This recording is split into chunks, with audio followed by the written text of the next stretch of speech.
simply be an absence of greed, hatred, and delusion? And then I've been thinking, like, how do we experience an absence? So Nana Siri in our group was talking about those times where you don't notice, there's some transformation in yourself, but you don't notice it at the time, really. You only notice it like in retrospect, you look back. And I was saying, for me, those things are often like a sense of just sort of realizing, like, oh, I don't do that anymore. You know, I don't have that problem anymore that I used to have. You know, I don't give myself a hard time about that anymore. You know, I just notice that something is no longer there. Yeah. Which is sort of hard to notice, absences, isn't it? But I've been thinking about this. It's like, you know, whether we notice that enough, you know, whether we pay attention enough to what is not happening. Sounds a bit bonkers, doesn't it? But, you know, I've been working myself with this question, like, the question for me at the moment is like, what are you looking for? You know, when I have this sense that, you know, something's not right, you know, or something, I'm just not in a, you know, I'm not at my best, I'm not, you know, feeling a bit blur in some way. I ask myself, what are you looking for? You know, are you looking for satisfaction? It's connected to the Lakshanas. Are you looking for satisfaction? Are you looking for permanence? Are you expecting that things won't change? You know, like, what is it you're looking for, sort of thing? And yesterday, I've been working with this, and then yesterday I was just in a really good mood yesterday, and normally if I'm in a really good mood, I never ask myself anything. I don't know if you've noticed that. I don't inquire into what's going on if I'm feeling happy, you know. So I was, so all through the day, I was asking myself, like, so I was just like doing the washing up quite happily. And then I would say, what are you looking for? And then I'd just be nothing, you know, this is it. You know, this is how it's supposed to be. Do you see what I mean? And sort of, and I'm hoping that that's going to help when I wake up in the morning and I feel a bit bleh. And I asked the question again, you know, I thought this is like more information in a way. But I thought what we could do is just to do a short meditation, noticing what isn't there. Yeah, noticing what isn't there. So, you know, the Buddha does describe like awakening quite a lot in this way, I think. He says things like, you know, imagine putting down a great burden. You know, so imagine we've been carrying something really heavy. We have that experience of carrying something, and then at last we're able to put down that burden. You know, like we experience an absence of the burden, but it feels really good. You know, like, what is that? What is that? I'm just curious about that. So it could be something like, for example, if you've been in pain, maybe some of you are in pain at different times. And then that pain is relieved, you know, that pain stops. I mean, that's such a good feeling, isn't it? But it's a sort of absence of something. And whether, you know, whether we could say the same, you know, whether that's some sort of clue to what awakening is. You know, it's an absence of something that is going to feel really good, you know. It's an absence of greed, hatred, and delusion. Yeah. I don't know, this is just you can send me answers on a postcard, but it's just interesting, I think, to notice what isn't there. So thought we could just explore it a little bit in meditation together. Just have a little quiet, maybe just for about 20 minutes or so.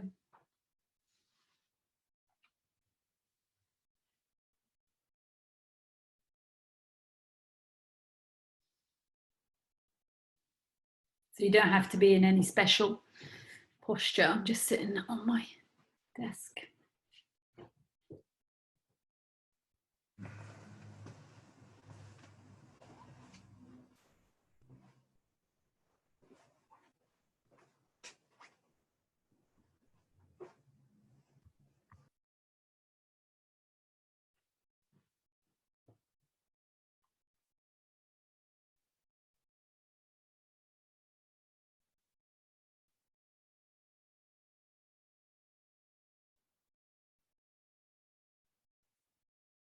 So just taking a bit of time to get comfortable.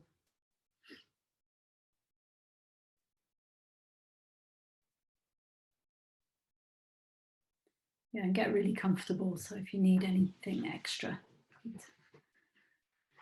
get an extra cushion or blanket or something.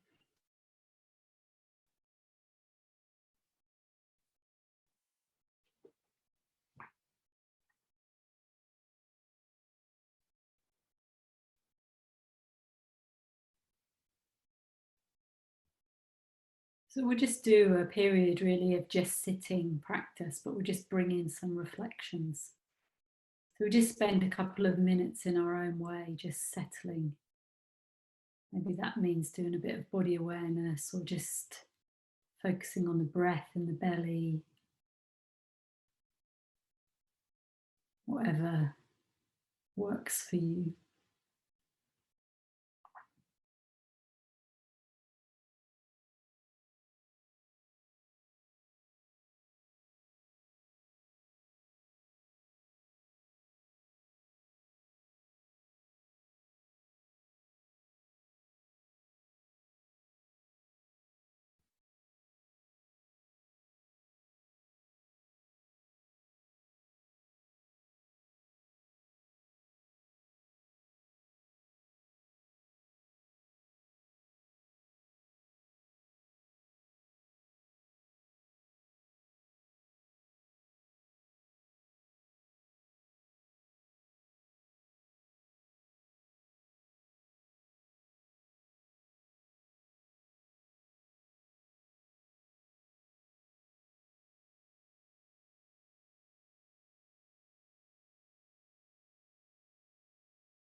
So if you've managed to get comfortable,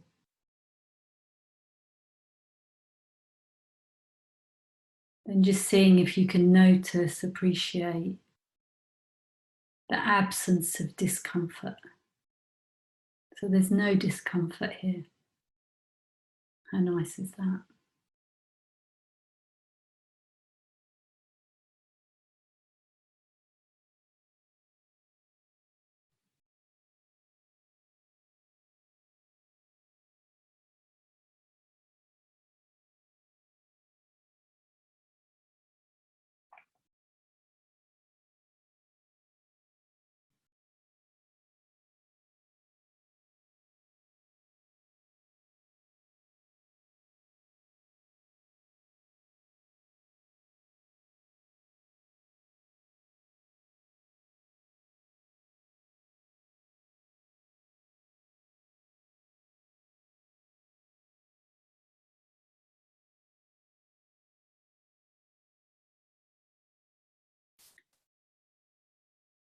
So it's quiet, we've switched off the TV, switched off the radio, put our phone away.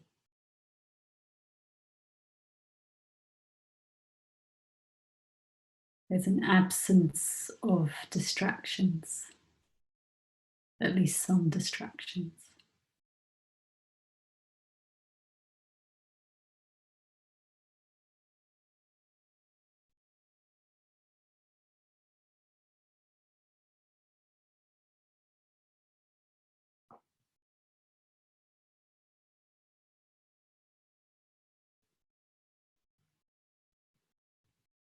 So just really enjoying that.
Just being curious if there's any sense of wanting there. Maybe there is wanting to be doing something else, wanting something that's not happening right now.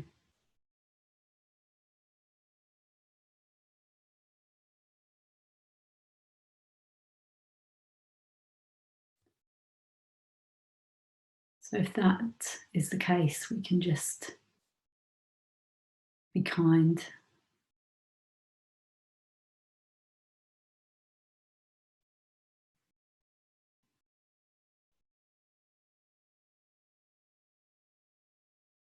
But if there's no real wanting there,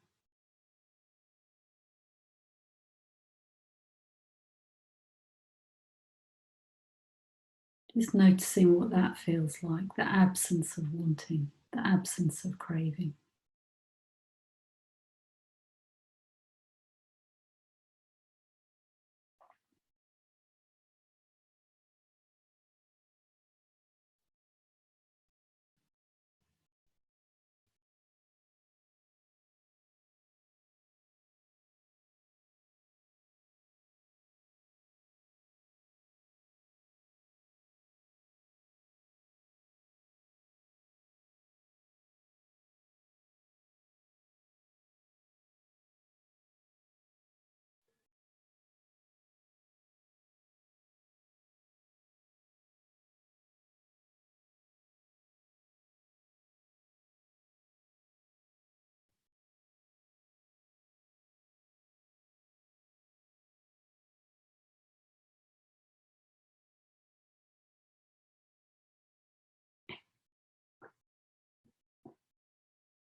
And what about ill will? Just noticing if there's anything of that flavour, like some irritation, judgment.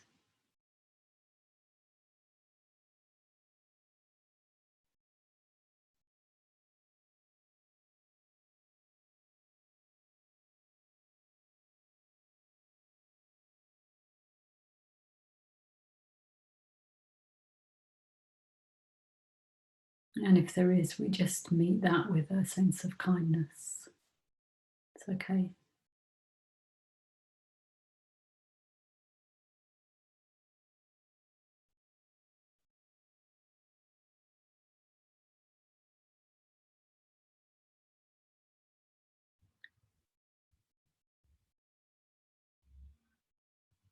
But if there's no ill will there, or just really, noting that. Wow, absence of ill will. How nice.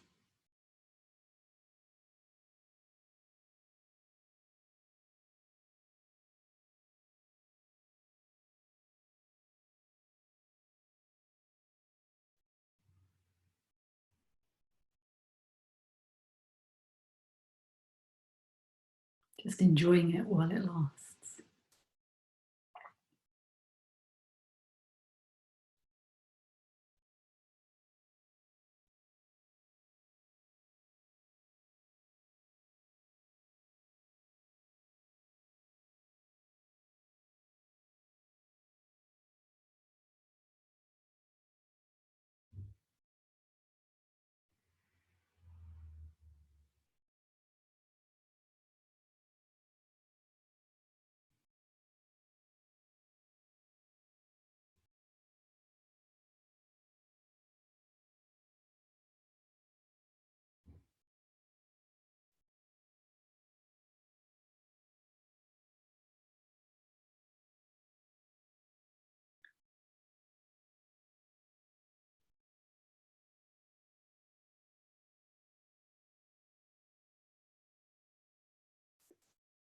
So, in the absence of these things, the absence of discomfort, distraction,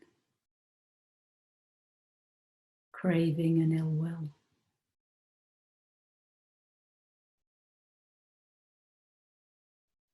if none of those things are there, maybe we're just left with this simple sense of well-being.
So maybe just asking yourself in your own way,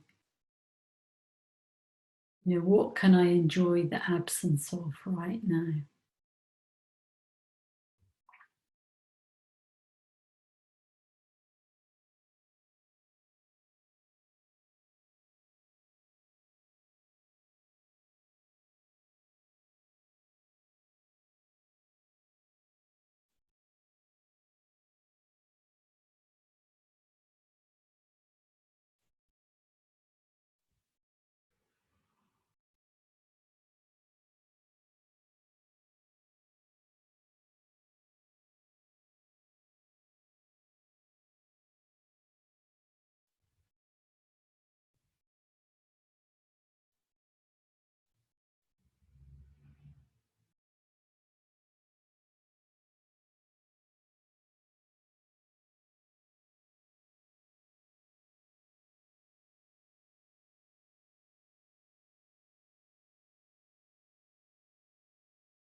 So the Buddha talked about awakening as the absence of greed, hatred, and delusion.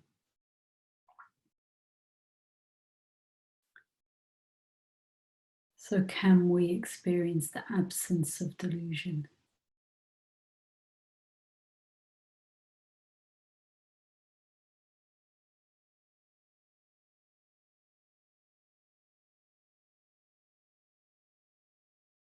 So delusion is our mistaken views about the way things are.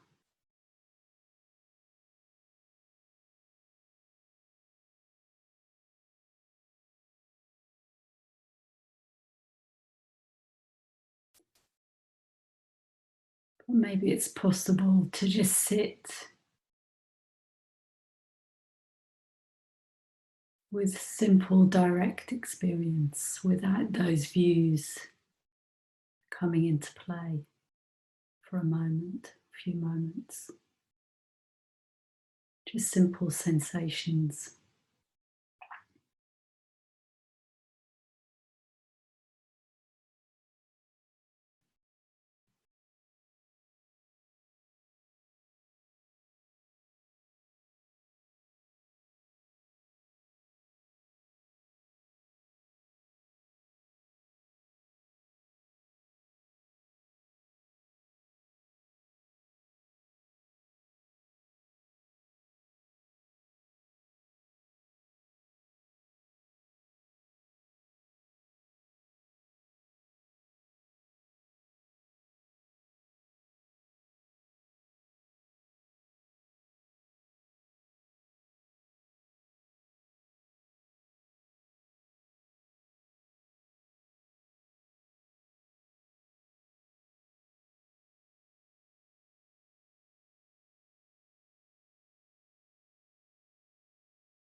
And if awakening is an absence of greed, hatred, and delusion,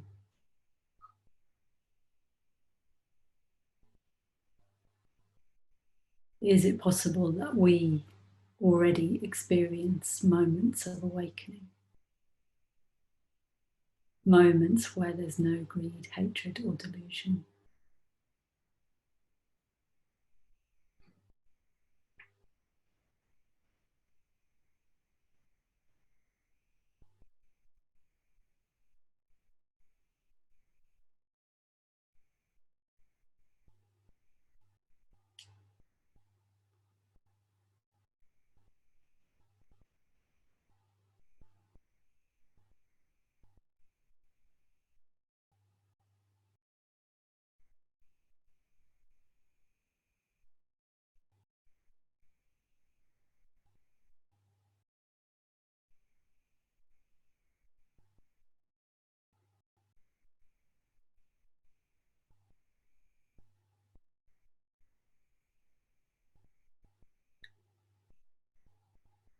And then just relaxing, letting go of anything we're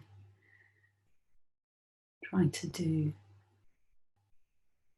Just sit for a couple of minutes. Just take a bit of time.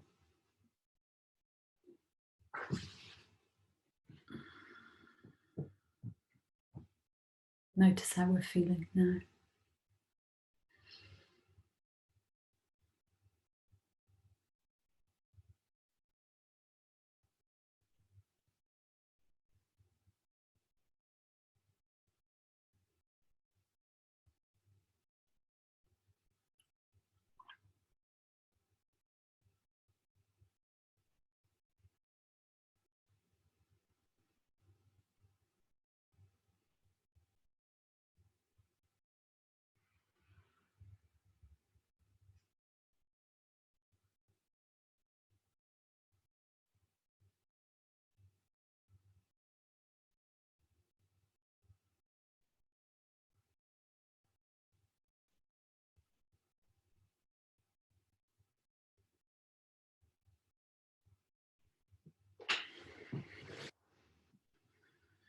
And then we'll just finish the meditation,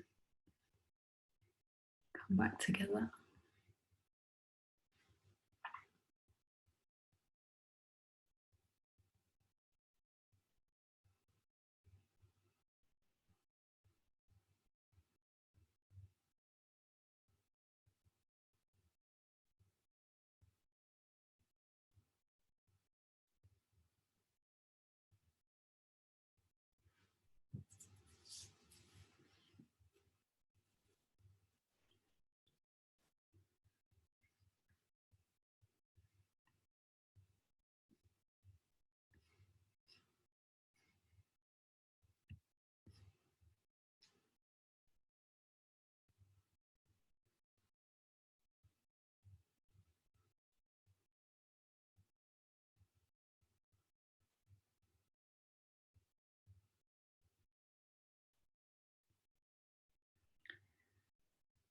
So our time is nearly up.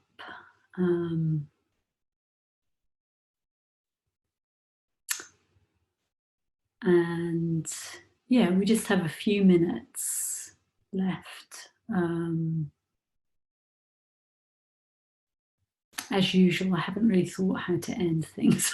I'm not good at endings. But we have a few minutes if anybody wants to say anything from that meditation or anything else.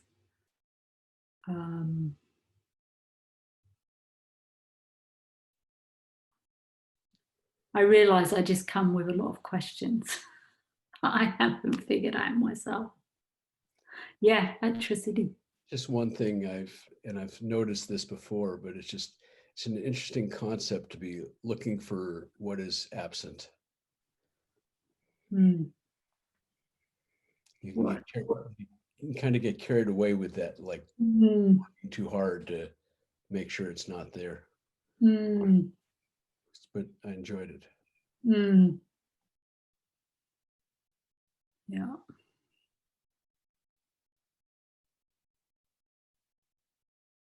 I was going to say that some things were absent, but not totally, and yet there was still profound well-being. Yeah, yeah. That's true, yeah.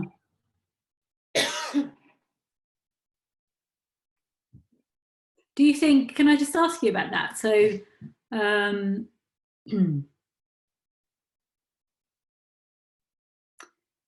yeah, like, so could you have, I mean, this is what, I think this is the thing that is really interesting, is that you could have,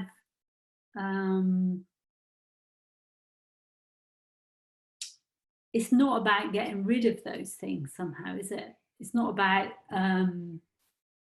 there only being certain kind of states. It's very much like how we relate to what's going on or something, isn't it? So is that what did you mean? Like, how could you have, like, say, craving present, but this sense of well-being? Or, well, it was like there was still craving, but there was less of it, you know. Yeah. Still okay. Physical discomfort, but it lessened, you know, and areas where there wasn't physical discomfort. So I could notice, oh, there's all this other space where there isn't discomfort, or there isn't in my experience, and kind of maybe give that more attention a bit. Well, I guess it can kind of be, I guess you could say, like an equanimity to having just life is just unfolding, and you can also still relax into it somehow. Yeah.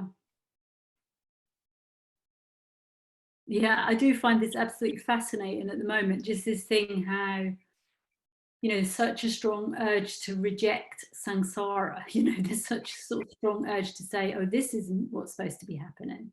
This is what's supposed to be happening. And like whether you could have that sense of well-being in the face of, you know, he says, like, in the face of all kinds of, what does he say, conditions and whatever. Well, some of those conditions might be a mood that we're in, or so you can still have a sense of well-being alongside that. I just think that's fascinating. I mean, it's something I've been reflecting on a lot with the smoke and the fires and, you know, the political unrest and all the other, the pandemic and all the other stuff going on that, well, how can I be with this? You know, it's very painful. And, you know, also, I don't want to turn away from it. I want to be with it and also find a balance, I guess, of something good is also happening.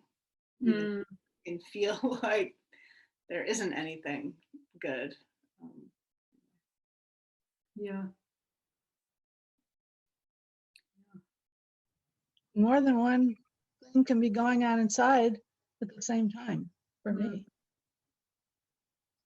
So I can have a sense, I can sometimes have a sense of well-being even in the midst of, well, terrible things. Not always, occasionally.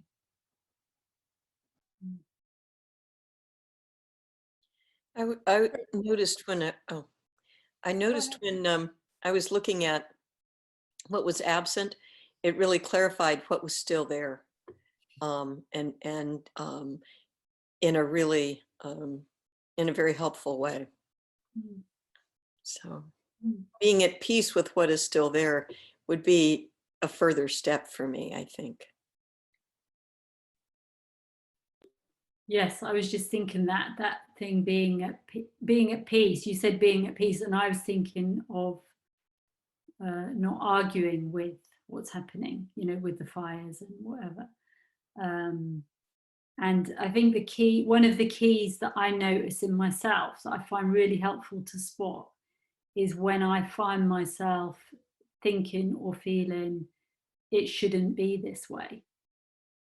You know what I mean? Just to really kind of like, okay, so what does that mean? You know, it is this way. What does it mean to say it shouldn't be this way? It's like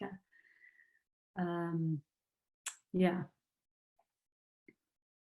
arguing with reality. Reality usually wins.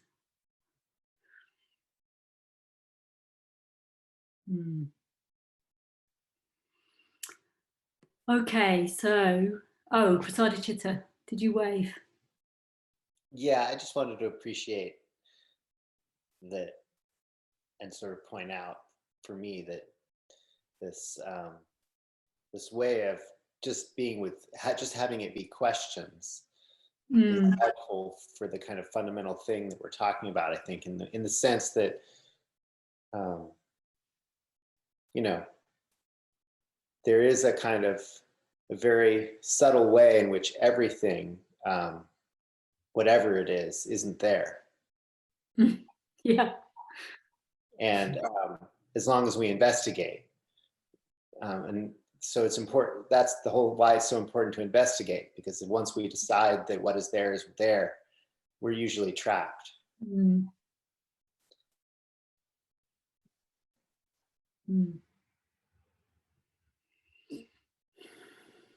Vajradarshini, would you say just a little more about the months? Yeah, I'll say a bit about that. So, okay, so on my Red Ladder Studio, I've started doing this month thing where each month has a theme, and I put together a bunch of things like little videos or meditations or different things. Probably, I've only just started it, so this was the first theme, was mountains and mountains. So what I'm going to do is I'll put in the chat now, if I can multitask, which I can't anymore. I shall put in the chat, like, if you go to my website and you look, Dharma Bundle, it's called a Dharma Bundle because it's a bundle of Dharma things, yeah?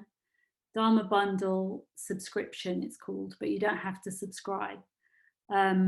If you scroll to the bottom of that page, you'll find a link to this theme, Mountains and Mountains.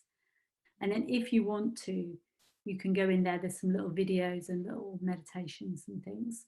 And there's also all the quotes, I think, get in there that I've used and stuff like that. So you're very welcome to go over there. I could send that out to people as well if that's easier. Yeah. Shall I put it? I'll put it in the chat anyway. And then if they know that you've also got it, that will be. Yeah, just to say thank you very much for having me and inviting me. And I miss you all now more now that I've seen you. Oh, we'll come back. I will. I will. Thank you Love ever you. so much, Destiny. It was beautiful. Really, yeah. I really appreciate you coming. Thank you. Thank you. Love you, miss you. Yeah, I miss you.